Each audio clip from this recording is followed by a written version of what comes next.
Hello friends, welcome to my channel cooking life. ఈరోజు నేను మీకు టమాటో పండుమిర్చి పచ్చడి చేసి చూపించబోతున్నాను. ఇది నిలువ పచ్చడి అండి. పండుమిర్చి సీజన్ కదా, ఈ పండుమిర్చి సీజన్లో ఒక్కసారైనా ఇలా పచ్చడి పెట్టుకొని ట్రై చేయండి, చాలా బాగుంటుంది. మరి లేట్ లేకుండా రెసిపీలోకి వెళ్ళిపోదాము.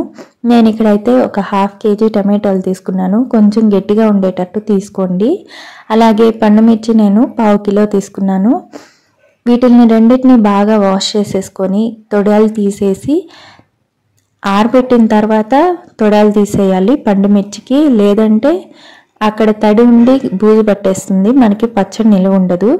అలాగే ఒక పెద్ద చూడండి ఇంత సైజు చింతపండుని తీసుకోవాలి, ఒక 50 గ్రాములు ఉంటుంది. ఇప్పుడు స్టవ్ మీద ఒక కడాయి పెట్టుకొని 1 టేబుల్ స్పూన్ ఆయిల్ వేసుకొని ఇప్పుడు మనం టమాటోల్ని సన్నగా కట్ చేసేసుకొని అందులోకి వేసేసుకోవాలి. ఈ టమాటోలు మంచిగా వాటర్ అంతా బయటకు వచ్చి ఈ వాటర్ కూడా బాగా డ్రై అయ్యేంత వరకు మనము మంచిగా మగ్గనివ్వాలి. లో ఫ్లేమ్లో పెట్టేసుకొని టమాటోలు అంతా బాగా మగ్గేంత వరకు కుక్ చేసుకోవాలి. ఒక 2-3 నిమిషాలు పడుతుంది. చూడండి, ఈ టమాటోల్లో నుంచి వాటర్ కూడా బయటకు వచ్చాయి కదా. ఇలా బయటకు వచ్చిన తర్వాత మనం తీసి పెట్టుకున్న చింతపండుని అందులోకి వేసేసుకొని ఈ చింతపండు కూడా మంచిగా మగ్గేంత వరకు ఒక 2-3 నిమిషాల పాటు లో ఫ్లేమ్లో పెట్టుకొని వేయించుకోవాలి. బాగా డ్రై అయిపోవాలి మనకి. చూడండి, బాగా నుజ్జు అయిపోయి బాగా డ్రై అయిపోయింది కదా, లిక్విడ్ ఏమి లేకుండా. ఇలా ఉన్నప్పుడు స్టవ్ ఆఫ్ చేసేసుకొని ఇది మంచిగా చల్లారిపోవాలి. అంతవరకు స్టవ్ ఆఫ్ చేసేసి పక్కన పెట్టేసుకోవాలి. అలాగే ఒక ప్యాన్ పెట్టుకొని 1 టేబుల్ స్పూన్ మెంతులు, ఒక 1/2 టేబుల్ స్పూన్ జీలకర్ర వేసేసుకొని లైట్గా వేగనివ్వాలి. దూరగా వేగనివ్వాలి, మాడిపోకుండా లో ఫ్లేమ్లో పెట్టుకొని చేసుకోవాలి. అలాగే 2 టేబుల్ స్పూన్లు ఆవాలు కూడా వేసేసుకొని ఈ ఆవాలు కూడా మంచిగా దూరగా వేగేంత వరకు, ఇలా లైట్గా కలర్ చేంజ్ అయ్యేంత వరకు వేయించేసుకొని వీటిల్ని మిక్సీ జార్లో వేసేసుకొని పొడి చేసి పక్కన పెట్టేసుకోవాలి చల్లారిపోయిన తర్వాత. ఇప్పుడు మిక్సీ జార్ తీసేసుకొని పండుమిర్చిని తీసుకున్నాం కదా, ఈ పండుమిర్చిని చిన్నగా ముక్కలు కట్ చేసేసుకొని మిక్సీ జార్లో వేసుకోవాలి.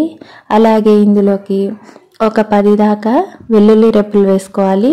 నేను ఇక ఒక 3 టేబుల్ స్పూన్ల దాకా కల్లుప్పు వేస్తున్నాను. మీరు కావాలంటే రెగ్యులర్ సాల్ట్ కూడా వేసుకోవచ్చు, బట్ కల్లుప్పు అయితే కరెక్ట్గా ఉంటుంది మనకి. ఇలా కచ్చా పచ్చగా మిక్సీ పట్టేసుకోవాలి, మరి ఫైన్ పేస్ట్ లాగా చేసుకోకూడదు.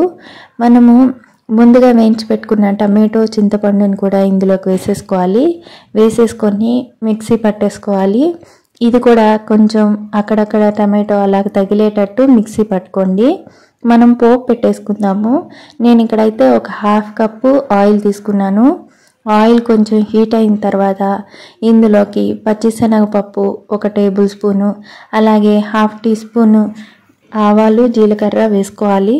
ఇది కొంచెం లైట్గా చిటపటలాడిన తర్వాత ఒక 5-6 వెల్లుల్లి రెబ్బలు, కరివేపాకు, ఎండుమిర్చిని కూడా వేసేసుకొని మొత్తం చిటపటలాడేంత వరకు వేయించేసుకోవాలి, దూరగా వేగనివ్వాలి. అలాగే కొంచెం ఇంగువ కూడా వేసుకున్నారంటే టేస్ట్ చాలా బాగుంటుంది. ఒకసారి బాగా కలిపేసేసుకొని దూరగా వేగనివ్వాలి. పోపు అసలు మనకి మాడిపోకూడదు. ఇలా లైట్గా వేగిన తర్వాత చల్లార్చేసుకొని పక్కన పెట్టేసుకోవాలి. ఇప్పుడు మనము ప్రిపేర్ చేసి పెట్టుకున్న ఈ పచ్చడిని ఒక బౌల్లోకి తీసుకొని పోపుని అందులోకి వేసేసుకోవాలి. ఈ పోపుని వేసేసి మొత్తం ఒకసారి బాగా కలిపేసుకుందాము. అలాగే ఇందులోకి మనము ముందుగా మిక్సీ పట్టుకున్నాం కదా ఆవాలు, మెంతులు, జీలకర్ర పొడి, ఆ పొడిని కూడా ఇందులోకి వేసేసుకొని చక్కగా కలిపేసుకోవాలి.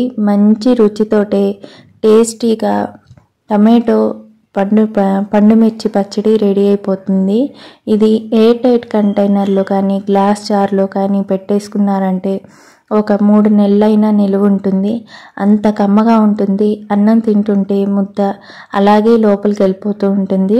మరి లేట్ లేకుండా మీరు ట్రై చేయండి. నచ్చితే లైక్, షేర్, సబ్స్క్రైబ్ చేయండి. Thank you for watching.